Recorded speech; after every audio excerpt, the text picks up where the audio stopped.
New Delhi bar association की president Shrimati Santosh ji Mishra, Delhi high court bar association के अध्यक्ष श्री उत्पल जी, डिस्ट्रिक्ट एवं सेशन जज श्री अमरनाथ जी, हमारे लोकप्रिय सांसद श्री रमेश जी बिधुड़ी, श्री अमित जी शर्मा, सचिव high court bar association Shri Ashok ji Arora, पूर्व सचिव सुप्रीम कोर्ट श्री नीरज जी, सचिव नई दिल्ली बार श्री आलोक पांडे, उपाध्यक्ष बार एसोसिएशन, और श्रीमती नीलम एडिशनल सेक्रेटरी, और कसाना जी। यहां उपस्थित मेरे बार एसोसिएशन के सभी सम्मानित बहनों एवं भाइयों, सबसे पहले तो मैं बार एसोसिएशन के प्रति आभार व्यक्त करना चाहता हूं कि आप सबने संविधान दिवस मनाने के इस अवसर पर मुझे अपने बीच आमंत्रित किया है। वैसे अब तक 2 बार एसोसिएशन, बड़े बार एसोसिएशन, छोटे बार एसोसिएशन की बात नहीं करता हूं, इलाहाबाद हाईकोर्ट और लखनऊ 2 स्थानों पर जाने का अवसर प्राप्त हुआ है, लेकिन दिल्ली की किसी बार एसोसिएशन में इसके पहले मेरा जाना कभी नहीं हुआ था। पहली बार आप सब लोगों के बीच उपस्थित हुआ हूं और आप सबसे मिलकर सचमुच मुझे बेहद खुशी हुई है। आप सब वकील हैं, आपका पेशा वकालत है, और इस लॉ के प्रोफेशन के बारे में सारी दुनिया इस सच्चाई को स्वीकार करती है कि the oldest and noblest profession यदि कोई है तो वह वकालत का है।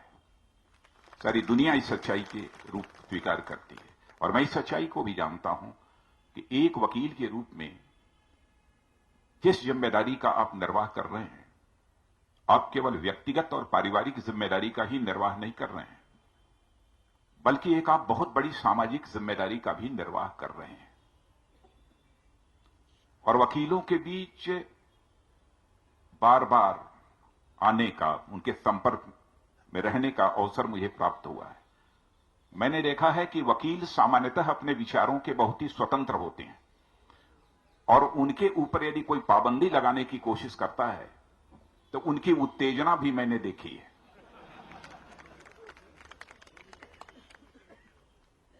और यही कारण है कि जब सामाजिक और राजनीतिक व्यवस्थाएं जब भटकने लगती हैं तो उस समय यही अधिवक्ता समुदाय अधिवक्ता के साथ साथ समाज के प्रवक्ता के रूप में भी अपनी भूमिका का निर्वाह करता है। बहुत पहले की बात है, कई दशक पहले की बात है, जिसकी मैं यहां चर्चा करना चाहूंगा। हो सकता है कि 3 दशक 4 दशक पहले की बात हो, जब लोग कैरियर ऑप्शन के बारे में सोचते थे, कौन सा कैरियर हमें एडॉप्ट करना चाहिए, तो सबसे जब कहीं कुछ नहीं मिलता था, लोग कहते हैं कि साहब एलएलबी कर लो, वकालत कर लो। और एक कहावत जब हम लोग गए कॉलेज में पढ़ा करते थे तब चलती थी कि एक सज्जन अपनी बेटी की शादी के लिए किसी लड़के के पिता के पास के घर गए, और उन्होंने कहा कि मैं अपनी बेटी की शादी आपके बेटे से करना चाहता हूं, जरा बेटे को बुलाइए, जरा मैं देख तो लूं। बेटा आया। बेटे से उन्होंने पूछा कि बेटा तुम क्या करते हो? तो बेटा तनकर बोला कि मैं एलएलबी हूं, मैं वकील हूं। तो बेटे के बाप ने पूछा कि बेटा वकील तो हो, लेकिन करते क्या हो? लेकिन हालात बदल चुके हैं। आज one of the best option career का यदि कोई है तो वकालत का है, one of the best option इस समय। और मैं आपको बतलाना चाहता हूं कि 2012 में लॉ स्कूल्स और कॉलेजेस भारतवर्ष में जितने थे, लगभग आज 4 वर्षों के अंदर ही लगभग 2 गुना उनमें वृद्धि हो चुकी है। जहां तक मेरी जानकारी है, 2012 में लगभग 800 लॉ स्कूल्स और कॉलेजेस थे, लेकिन आज उनकी संख्या बढ़कर लगभग 1500 से अधिक की हो गई है। तो जहां तक वकील समुदाय का प्रश्न है, मैं कहना चाहता हूं कि समाज में उनकी बहुत ही महत्वपूर्ण भूमिका है, उसको कोई नकार नहीं सकता है। और मैं आपको बधाई देना चाहता हूं कि संविधान दिवस मनाने के लिए आप सब यहां पर एकत्रित हुए हैं। पहली बार भारत की संसद में संविधान दिवस पिछले वर्ष 26 नवंबर को मनाया गया था और संसद में जो इस पर चर्चा प्रारंभ हुई थी, उस चर्चा को इनिशिएट करने का काम लोकसभा में मैंने ही किया था। और उस संविधान दिवस के ठीक 3 दिन पहले आप सब इस न्यू दिल्ली बार एसोसिएशन के प्रांगण में, पटियाला हाउस कोर्ट के प्रांगण में आप सब संविधान दिवस मनाने के लिए एकत्रित हुए हैं। भारत के संविधान के बारे में मैं कह सकता हूं, कई मायनों में यह भारत का संविधान अद्भुत है, अभूतपूर्व है। और आप सभी इस बात से परिचित होंगे कि लिखित संविधान सारे विश्व में यदि सबसे बड़ा कहीं का है तो हमारे और आपके देश भारत का है। और इस संविधान की रचना लगभग 2 वर्ष 11 महीने और 8 दिन में पूरी हुई थी। और मैं कह सकता हूं कि हमारा जो भारत का संविधान है, उसकी सबसे बड़ी विशेषता यदि कोई है तो हमारे भारत के संविधान की बाइंडिंग कैपेसिटी, सबको जोड़ कर रखने की क्षमता हमारे भारत की संविधान की जो है, बाइंडिंग कैपेसिटी हमारे भारत के संविधान की, यही इसकी सबसे बड़ी विशेषता है। आप सबको जानकारी है कि जिस समय भारत में अंग्रेजों की हुकूमत थी, लगभग 565 रियासतों में यह बिखरा हुआ था। 15 अगस्त 1947 को आजादी हासिल हुई। सारी रियासतों का एकीकरण भारत में कराना था। तो इस पूरे भारत के एकीकरण में सर्वाधिक महत्वपूर्ण भूमिका यदि किसी ने निभाई थी तो प्रथम भारत के गृह मंत्री सरदार वल्लभ भाई पटेल ने निभाई थी। तो मैं यह मानता हूं कि सरदार वल्लभ भाई पटेल को यदि हिंदुस्तान के एक यूनिफाइंग फोर्स के रूप में मैं देखता हूं तो वहीं पर संविधान निर्माण में बाबा साहब भीमराव अंबेडकर और साथ ही जिन लोगों ने भी संविधान की रचना की है, संविधान का निर्माण किया है, उन्हें मैं एक बाइंडिंग फोर्स के रूप में मैं मानता हूं। और हमारे संविधान की सबसे बड़ी विशेषता है कि सबके मान, सम्मान और स्वाभिमान की चिंता करता है। सबको स्वाभिमान के साथ अपनी जिंदगी जीने का हमारा यह संविधान अधिकार प्राप्त करता है। इतना ही नहीं, समाज के शोषित, वंचित, दलित, दबे कुचले जितने सब सारे लोग हैं, सबको सम्मान के साथ जीने का अधिकार हमारा यह भारत का संविधान देता है। और आपने यह भी महसूस किया होगा, यदि गंभीरतापूर्वक विचार करेंगे, इस प्रकार के संविधान की रचना हुई, लेकिन कहीं पर कोई विरोध, कहीं पर कोई बड़ा आंदोलन, कहीं पर कोई खून खराबा नहीं हुआ। तो मैं मानता हूं कि भारत के संविधान का निर्माण यह अपने में एक ब्लडलेस रिवॉल्यूशन है, एक रक्त विहीन क्रांति के रूप में मैं इसे संज्ञा देना चाहता हूं। यह कोई छोटी बात नहीं थी कि जो भारत कई रियासतों में बिखरा हुआ हो, जाति, पंथ, मजहब के आधार पर भी बहुत सारे भेदभाव रहे हों, ऊंच नीच का भी भेदभाव रहा हो, और संविधान की रचना हो जाए और एक बूंद खून भी कहीं पर न गिरने पाए, और संविधान की रचना हो जाए और संविधान के प्रति समस्त देशवासियों का एक बेहद सम्मान हो, तो यह मैं समझता हूं कि भारत की कोई छोटी मोटी उपलब्धि नहीं है, बल्कि इसे मैं शानदार उपलब्धि मैं मानता हूं। भारत की आर्टिकल 14, 15 और 17 सबको समान अधिकार देता है। और इतना ही नहीं, किसी भी प्रकार के भेदभाव से सुरक्षित करने के काम, भेदभाव से सुरक्षा की गारंटी भी यदि कोई देता है तो भारत के संविधान की आर्टिकल 14, 15 और 17 देती है।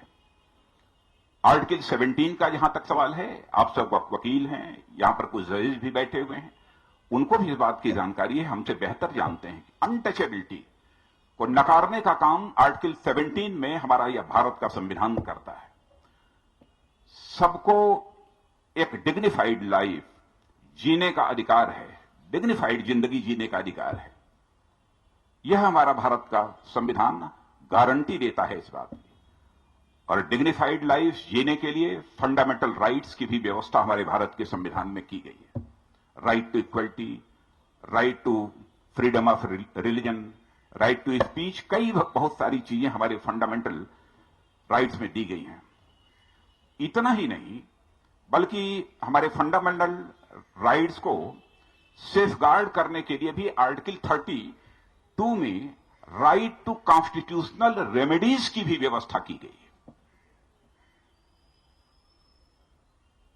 और भारत का संविधान का प्रियम्बुल के बारे में मैं यह मानता हूं, भारत का संविधान का जो प्रियम्बुल है वो हमारे भारत के संविधान की आत्मा है। तो फंडामेंटल राइट्स के मामले में के संबंध में मैं मानता हूं कि सचमुच हमारे भारत की संविधान का फेफड़ा है। और जब कभी भी फंडामेंटल राइट पर किसी भी प्रकार कहीं पर भी यदि कोई आंच आती है तो हमारी संवैधानिक व्यवस्था का ही जैसे लगता है कि दम घुटने लगा हो, ऐसे हालात पैदा हो जाते हैं। और बहुत अधिक उदाहरण देकर समझाने की कोई जरूरत नहीं है। फंडामेंटल राइट्स का जब वायलेशन होता है, कैसे हालात पैदा होते हैं, यह बतलाने की आवश्यकता नहीं है। आप में से बहुत सारे लोगों ने इमरजेंसी का दौर देखा होगा। बहुत सारे लोग तो इमरजेंसी के बाद पैदा हुए हैं, लेकिन इमरजेंसी का दौर देखा होगा कि फंडामेंटल राइट्स का जब वायलेशन होता है तो देश में किस प्रकार के हालात पैदा होते हैं। और मैं कहता हूं हमारा भारत का संविधान सचमुच बहुत ही खूबसूरत है। इसकी खूबसूरती, इसके रूप, रंग, स्वरूप के बारे में भी मैं कहना हो तो मैं कह सकता हूं इसका स्वरूप पूरी तरह से यूनिटरी है और इसका कैरेक्टर, इसका चरित्र फेडरल है। यही हमारे भारत के संविधान की सबसे बड़ी खूबसूरती है।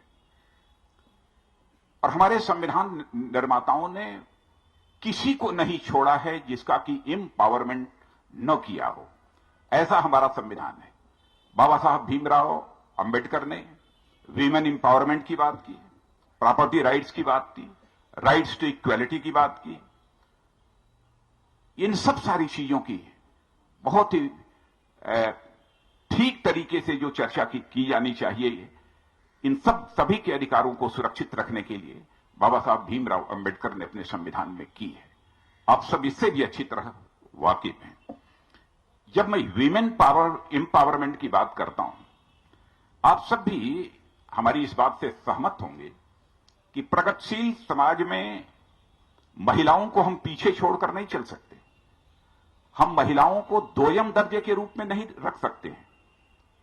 किसी भी प्रोग्रेसिव सोसाइटी में यह संभव नहीं है। क्यों संतोष जी, संभव है?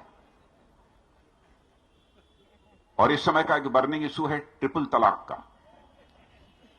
अब ट्रिपल तलाक के बारे में मुझे कुछ नहीं कहना है, लेकिन क्या यह भारत के संविधान के आर्टिकल 44 की या भावनाओं के अनुरूप है या नहीं है, यह तो आप समझेंगे अथवा कोर्ट इसे देखेगा। इसके बारे में मैं कुछ नहीं कहना चाहता हूं। कभी कभी जब ट्रिपल तलाक पर यदि कोई बहस छिड़ती है तो कुछ लोग यह भी कहते हैं कि यूनिफॉर्म सिविल कोड हमारे ऊपर इंपोज करने की कोशिश की जा रही है। लेकिन जहां तक यूनिफॉर्म सिविल कोड का प्रश्न है, यह भारत के संविधान के डायरेक्टिव प्रिंसिपल्स में इस बात की चर्चा की गई है। The state shall endeavour to secure for the citizens uniform civil code. मेरा यह मानना है कि इस पर एक बहस होनी चाहिए, राष्ट्रीय बहस इस बात पर होनी चाहिए। इससे ज्यादा मैं यूनिफॉर्म सिविल कोड के बारे में मैं कुछ नहीं कहना चाहता हूं। आप सब वकील हैं और बहस का सिलसिला चलना चाहिए। और इस बात पर भी सहमति बनती है तो मैं समझता हूं कि इस पर किसी को कोई आपत्ति नहीं होनी चाहिए। हमारे भारत के संविधान की जहां बहुत सारी विशेषताएं हैं, एक सबसे बड़ी विशेषता हमारे भारत के संविधान की यह भी है कि इसमें अमेंडमेंट करने की, संशोधन करने की बराबर गुंजाइश बनी रहती है,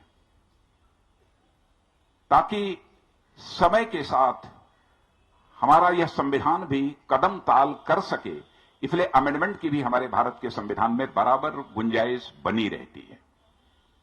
और आपने देखा होगा कि यह जीएसटी बिल जो पास हुआ है, मैं समझता हूं कि 122वां 122nd यह अमेंडमेंट हुआ है जीएसटी बिल का।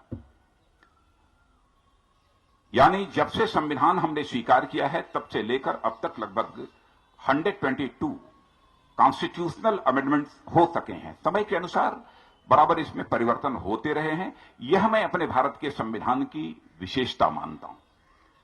और जीएसटी बिल जो हम लोगों ने लागू किया है, उसके पीछे भावना यही है, वन नेशन वन टैक्स। इसी भावना को ध्यान में रखकर भारत सरकार ने जीएसटी बिल संसद के दोनों सदनों में पारित किया है। भारत के संविधान ने एक और मुकम्मल व्यवस्था की है। लेजिस्लेचर, एग्जीक्यूटिव और जुडिशियरी, सबके अधिकार तय हैं, सबके कर्तव्य तय हैं और सबकी सीमाएं भी इसमें पूरी तरह से तय हैं।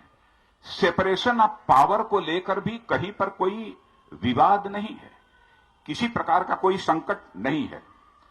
और मैं यह मानता हूं, किसी भी व्यवस्था को हम मजबूत करना चाहते हैं, वह तभी होगा चाहे वह जुडिशरी हो, चाहे लेजिस्लेचर हो, चाहे वह एग्जीक्यूटिव हो, सभी अपना पॉजिटिव रोल प्ले करें।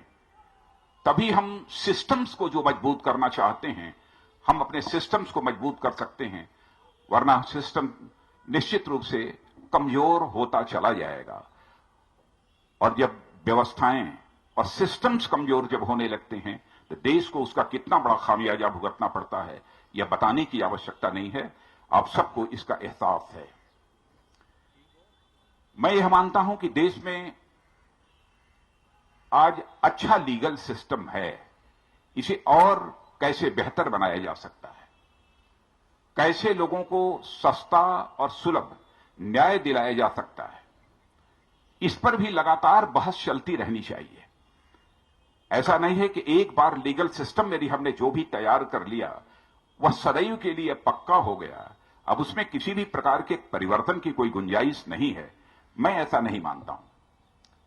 जितने भी इसके स्टेक होल्डर्स हैं, सबको इस पर काम करना चाहिए, इस पर बहस होनी चाहिए, इस पर चर्चा होनी चाहिए। अब आज आप सब भी महसूस करते हैं, क्योंकि वकील साहबान भी जब मिलते हैं, जब कुछ न्यायाधीशों से भी बात होती है, अदालतों में जो पड़े हुए पेंडिंग केसेस हैं उसको लेकर वह चिंता व्यक्त करते हैं। अब यह सारे पेंडिंग केसेस कैसे कम किए जा सकते हैं, मुझसे बेहतर आप जानते हैं। जानता थोड़ा बहुत मैं भी हूं, लेकिन बहुत डिटेल में जाकर उसकी यहां पर चर्चा नहीं करना चाहूंगा।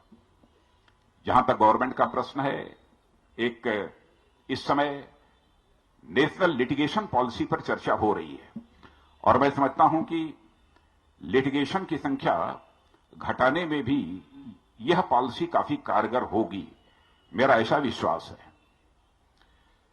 एक आज के कुछ महीने पहले एक सुप्रीम कोर्ट का जजमेंट था कि अंडर ट्रायल्स, माने जिन धाराओं में वह इस समय जेल के अंदर बंद हैं, उससे अधिक की सजा काट ली है, लेकिन अब भी अंडर ट्रायल ही है, उससे अधिक का समय गुजर गया है उनके जेल के अंदर। तो सुप्रीम कोर्ट का एक आदेश था कि जिनके ऊपर जो केसेस हैं और उन केसेस के तहत जितनी सजा होती है, यदि उसकी आधी सजा उन्होंने पूरी कर ली है तो उन्हें रिहा कर दिया जाना चाहिए। और मैं आपको जानकारी देना चाहता हूं, ज्यों ही मुझे इस बात की जानकारी मिली, सभी राज्यों को हमने यही एडवाइजरी भेजी है कि आप अपनी अपनी जेलों में देखें और ऐसे जो अंडर ट्रायल्स हैं, जिन्होंने अपनी होने वाली सजा की आधी सजा काट चुकी है, उन्हें रिहा किया जाना चाहिए। और देश के कई राज्यों ने इस पर अब तक अमल कर लिया है, लेकिन आप सब भी इस बात से सहमत होंगे कि देश में यह सब कुछ करने के लिए स्ट्रांग जुडिशियल सिस्टम होना चाहिए। मैं ऐसा नहीं मानता हूं कि देश में स्ट्रांग जुडिशियल सिस्टम नहीं है, हमारे यहां इफेक्टिव है, लेकिन सुधार की गुंजाइश सब में होती है। इसमें भी क्या सुधार की गुंजाइश हो सकती है, इसके बारे में इसके स्टेक होल्डर्स ही विचार कर सकते हैं। और यह विषय सारे आप सबके सामने इसलिए छोड़ रहा हूं कि इन सब सारे विषयों पर आप सबके बीच भी चर्चा होनी चाहिए।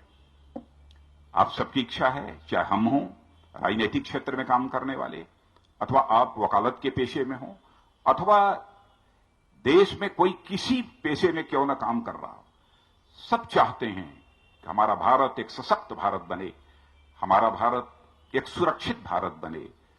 और हम भारत को यदि सशक्त भारत बनाना चाहते हैं, सुरक्षित भारत बनाना चाहते हैं और विकसित भारत बनाना चाहते हैं, तो मैं समझता हूं कि बिना स्ट्रांग जुडिशियल सिस्टम के सशक्त, सुरक्षित और विकसित भारत का हमारा स्वप्न किसी भी सूरत में साकार नहीं हो पाएगा। हमारी यह निश्चित मान्यता है, इसलिए होना चाहिए।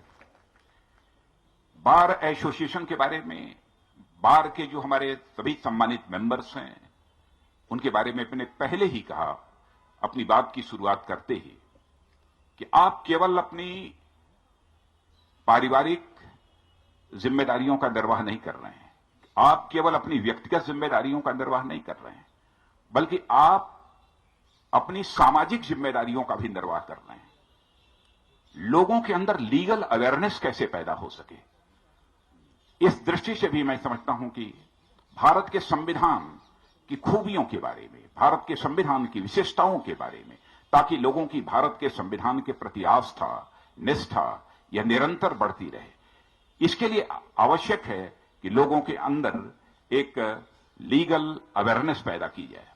और मैं समझता हूं कि जन सामान्य में लीगल अवेयरनेस पैदा करने में जितनी महत्वपूर्ण भूमिका हमारे वकील साहबान निभा सकते हैं, उतनी महत्वपूर्ण भूमिका और कोई दूसरा नहीं निभा सकता है।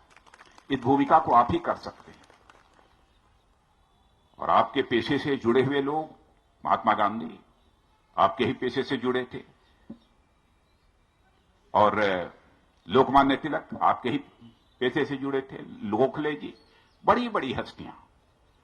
और आज भी भारत की राजनीति पे भी आप देखेंगे तो वकालत पेशे से जुड़े हुए लोगों की संख्या मैं समझता हूं कि हमारे कैबिनेट में भी सर्वाधिक है, वकालत पेशे से जुड़े हुए लोगों की। इसलिए सचमुच भारत के निर्माण में इस समुदाय की भी एक बहुत ही महत्वपूर्ण भूमिका है, उसे कोई निर्वाह नहीं, उसको कोई नकार नहीं सकता। और इस भारत के निर्माण में हमारी आपकी भूमिका क्या होगी, इसके बारे में मुझे भी बतलाने की कोई जरूरत नहीं है। और स्वयं आप सोचते हैं, जहां तक हो सकता है आप उसे करने की कोशिश करते हैं, इसलिए उस बारे में बहुत मुझे चर्चा करने की आवश्यकता नहीं है। यहां पर जब संतोष जी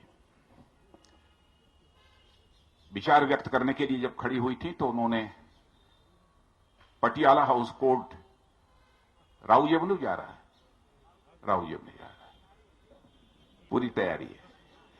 अब एक्चुअली हमको बहुत पहले इस बात की कोई जानकारी नहीं थी, क्या है, किन परिस्थितियों में हुआ है, क्या हुआ है। लेकिन अब इस संबंध में मुझे बात करनी पड़ेगी किसी से, पहले जानकारी मैं हासिल करूंगा कि है क्या, है क्या। क्योंकि आश्वासन दे देना तो पॉलिटिशियंस के लिए बहुत ही आसान होता है, इसलिए मैं कोई आश्वासन नहीं देना चाहता हूं। लेकिन इस संबंध में मैं संबंधित जो हमारे लॉ मिनिस्टर हैं उनसे भी मैं बात करूंगा, और भी जहां आवश्यक हुआ मैं बात करूंगा। वकालत तो मैंने नहीं पढ़ी है, मैं तो फिजिक्स का स्टूडेंट रहा हूं, फिजिक्स, मैथमेटिक्स और केमिस्ट्री हमारा सब्जेक्ट रहा है, वकालत मैंने नहीं पढ़ी है। लेकिन मैं आपका वकील बनकर जो है यह कोशिश करूंगा कि आपकी समस्या का समाधान हो जाए। इस अवसर पर इससे ज्यादा कुछ न कहते हुए इस भारतीय संविधान दिवस के अवसर पर पुनः हृदय की गहराइयों से आप सबको शुभकामनाएं भी देता हूं और आप सबके प्रति सम्मान की अभिव्यक्ति करते हुए अपना निवेदन समाप्त करता हूं।